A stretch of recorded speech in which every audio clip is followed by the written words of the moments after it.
I was afraid to meet you. You are so horrible in that movie. Oh, I'm a piece of cake. You're pal. awful. I'm a nice person. Because I am hard, you will not like me. But the more you hate me, the more you will learn. You will not laugh. You will not cry. You will learn by the numbers. I will teach you. Most war movies try to make you feel like you are watching a war. Full Metal Jacket makes you feel like you are inside one. And the reason it hits that hard is not just the script or the direction. It is what actually happened to the people making it. A drill instructor performing through broken ribs and never telling anyone. An actor who gained 75 pounds in a matter of months and came out the other side genuinely traumatized. A cast that quietly rebelled against one of the most controlling directors in film history. And a set so intense that some of the people on it say they still have not fully recovered. Here is what really went on. The man who was not supposed to be the star of the first half. R. Lee Ermey was not cast in Full Metal Jacket to act. He was hired to teach the actors how to act like soldiers.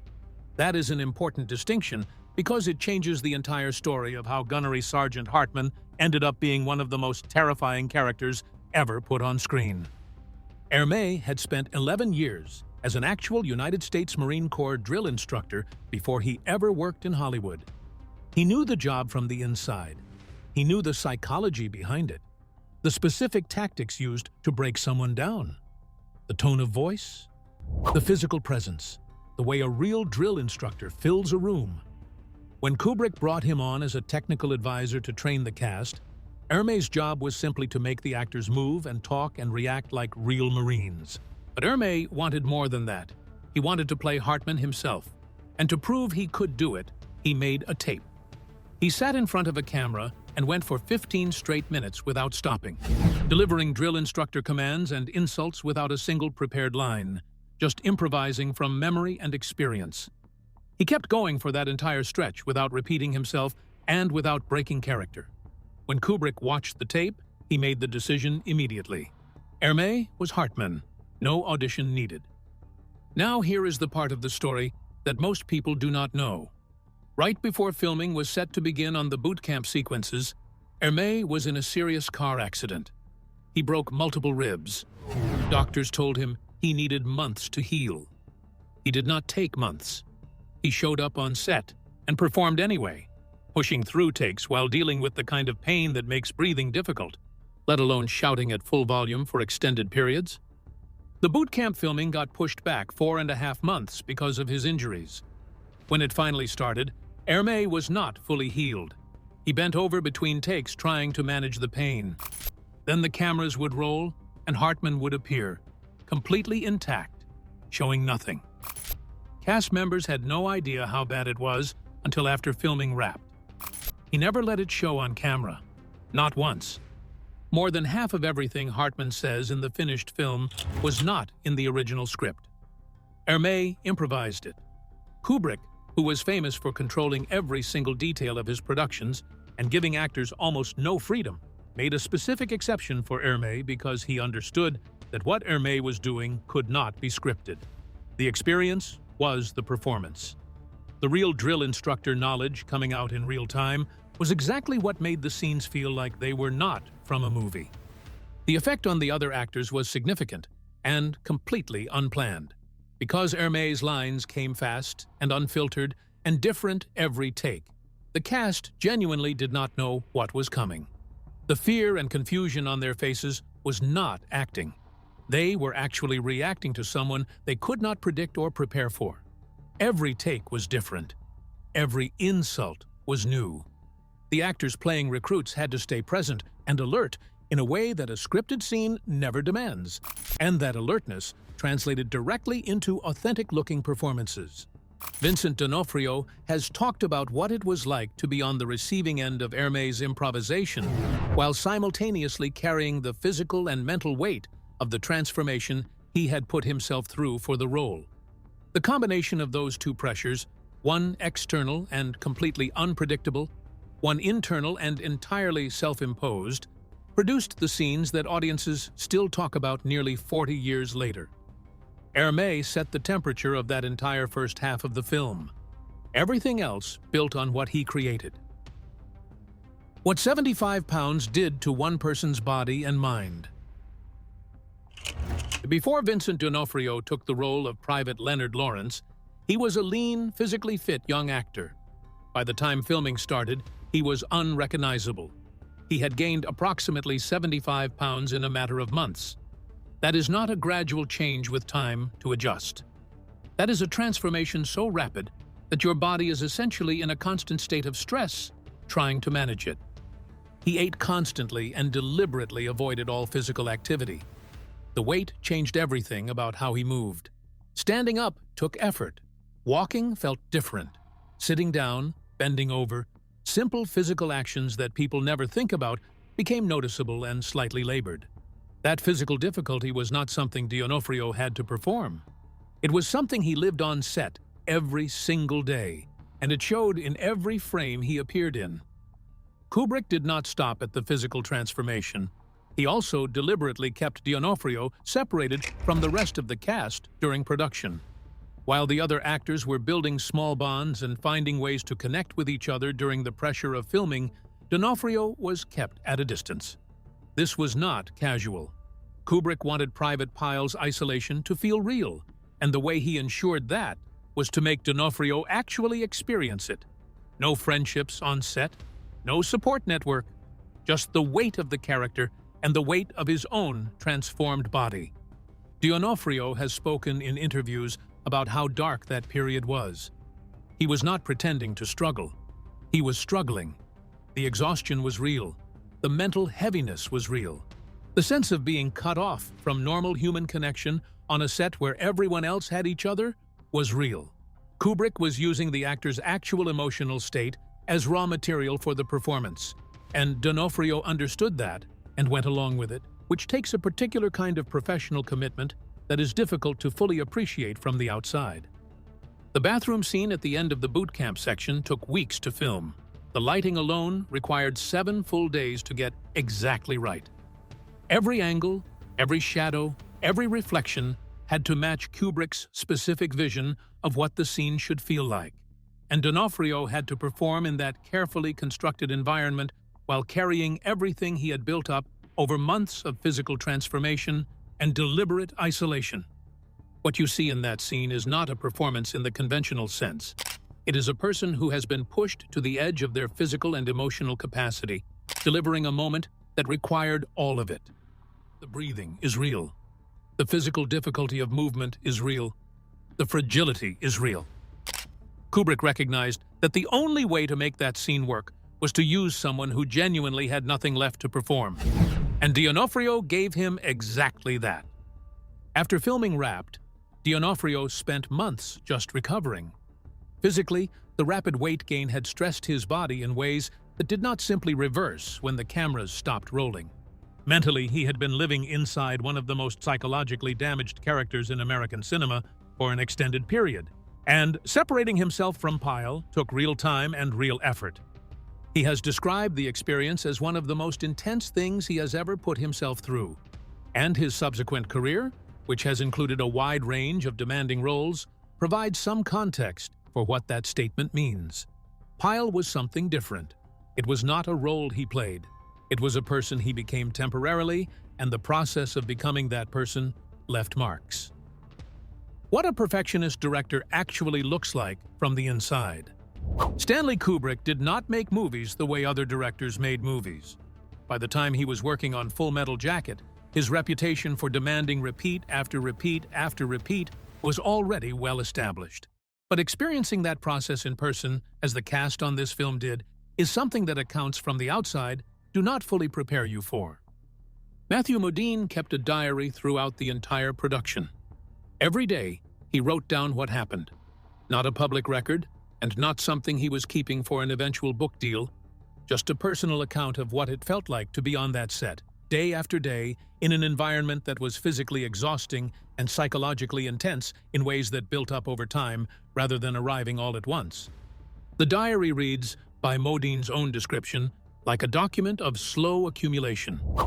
The long days, the repeated takes, the uncertainty of never knowing what Kubrick actually thought about what you were giving him. The physical demands of a set where the environment itself was genuinely harsh. The way exhaustion starts to affect your emotional responses, whether you want it to or not. Kubrick regularly demanded more than 100 takes on individual scenes, not because the actors were failing, not because something specific was going wrong, but because he was looking for something that could only emerge after the planned, controlled version of a performance had been worn away by repetition. He understood that after a certain number of takes, an actor stops performing and starts reacting. The spontaneity he was looking for existed on the other side of exhaustion. The cast knew this was happening. Modine has said that once he understood the method, the frustration of endless repetition shifted into something more complicated. You resent it, and you understand it simultaneously. You are tired, and you are also aware that the tiredness is serving a purpose. That dual awareness is its own kind of mental pressure. Kubrick also made specific decisions about the structure of filming that had direct psychological effects on the cast. He shot the Vietnam battle sequences first, before the boot camp material. In normal production logic, you follow the story's order. Kubrick reversed it deliberately.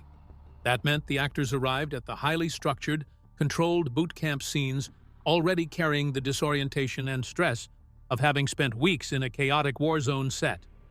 The psychological state they brought to boot camp was not maintained. It was imported. Modine has said the decision made complete sense in retrospect. Joker arrives at war already shaped by the training. But the actors arrived at training already shaped by the war. The internal confusion of that reversal is present in the performances if you know how to look for it. England pretending to be Vietnam and what that took.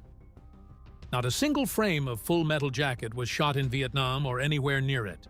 The entire second half of the film, the war sequences, the destroyed urban landscape, the chaos and smoke and rubble, was built from scratch at Beckton Gasworks in East London. Beckton was an abandoned industrial site. It had broken structures, open space, and the kind of physical decay that most directors would work around. Kubrick saw it differently. He saw a place that could be reshaped into exactly the environment he needed, where every detail could be controlled and adjusted until it matched what was in his head. He spent millions transforming it. Buildings were partially demolished. Rubble was positioned by hand according to specific plans. The layout was designed to replicate streets in a destroyed Vietnamese city. Palm trees were imported from Spain. The scale of the construction work required to turn a London industrial site into a convincing Southeast Asian war zone was genuinely extraordinary, and the result was a set that did not ask actors to imagine they were somewhere else. It put them somewhere else. Kubrick hired real Vietnam veterans to work as extras throughout the Vietnam sequences. This decision changed the energy on set in ways that could not have been manufactured through casting or direction alone. The veterans moved through the chaos around them differently than trained actors did. Their reactions to simulated gunfire, explosions, and the general disorder of a battle environment came from a place of actual experience, and the actors playing the main roles had to keep up with that. The authenticity of the veterans raised the standard of every scene they appeared in. The practical conditions were harsh. The set used real explosives for demolition effects. Fires were genuine. Smoke was constant. The noise levels during action sequences were extreme. Actors were navigating a physically dangerous environment while trying to maintain performances, and the physical difficulty of doing both simultaneously is visible in the footage. The exhaustion on faces in the Vietnam half of the film is not makeup or direction. It is the result of weeks of working in those conditions. Some scenes shot during the Vietnam sequences were ultimately cut from the final film. Cast members who were present for those days have described them as among the most extreme material filmed during the entire production, scenes so visually and emotionally overwhelming that Kubrick himself decided they went beyond what the movie needed. The fact that the director who demanded 100 takes on individual scenes decided something was too much gives you a sense of what those deleted sequences contained. The decision to film the war before the boot camp also had a practical effect that Kubrick had specifically calculated. By the time the cast moved to the controlled, rigid environment of the boot camp sequences, they were already carrying genuine fatigue and stress from weeks in the chaos of the Vietnam set. The shell-shocked quality that emerges in some of the boot camp performances is not entirely fictional. The actors brought their actual exhaustion into the performance, and the camera picked it up. The small rebellions that made the movie better. In 2025, Matthew Modine released a documentary about the making of Full Metal Jacket. What came out of that project, and from subsequent interviews with Vincent D'Onofrio around the same period, added a detail to the story of this production that most people who loved the film had never heard before. The cast rebelled. Not dramatically, not in ways that caused confrontations or threatened the production, but in small, consistent, quietly creative ways that Kubrick frequently did not notice and that actually improved the film in the process. Working under Kubrick's conditions, isolated from each other, and subjected to the pressure of constant repetition, the actors found that the most effective form of resistance available to them was humor and unpredictability. They switched props between takes. They adjusted lines in small ways. They introduced minor elements of chaos into scenes that were supposed to be fully controlled. When Hermé improvised, some of the cast improvised back, rather than simply reacting. Some of these unplanned moments made it into the final cut of the film. Kubrick, reviewing endless takes and looking for the thing that felt most alive and spontaneous, sometimes selected the take where something slightly unexpected had happened, rather than the take where everyone had executed his instructions precisely. The rebellion produced exactly the quality he was searching for through repetition, and he used it without necessarily knowing that is what he was using. Modine has said that the documentary includes audio of Kubrick laughing at a prank the cast pulled on him during production. It is a brief moment, one small sound, but Modine has described it as evidence that the image of Kubrick as a completely controlling and emotionally inaccessible director is not the complete picture. There was a human being in there who was also capable of being genuinely amused by the people he was working with.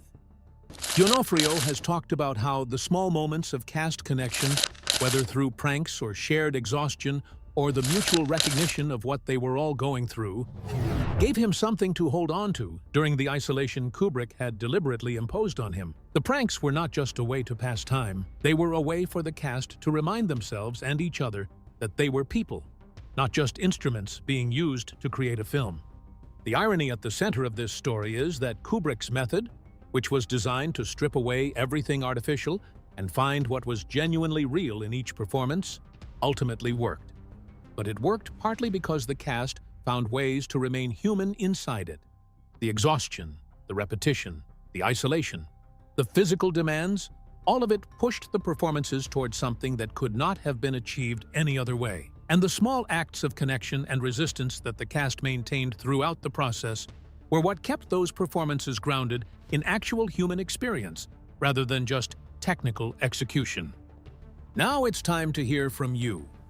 The cast's quiet rebellion against Kubrick's control actually made the film better. Does that mean the best version of Full Metal Jacket could only have existed because the people making it refused to fully follow the rules? Or does the credit still belong to the man who created conditions intense enough to push them to that point? Share your thoughts with us in the comments. Thanks for watching. If you enjoyed this video, be sure to like and subscribe to our channel. For more interesting stories like this, be sure to click on the next video that pops up on your screen.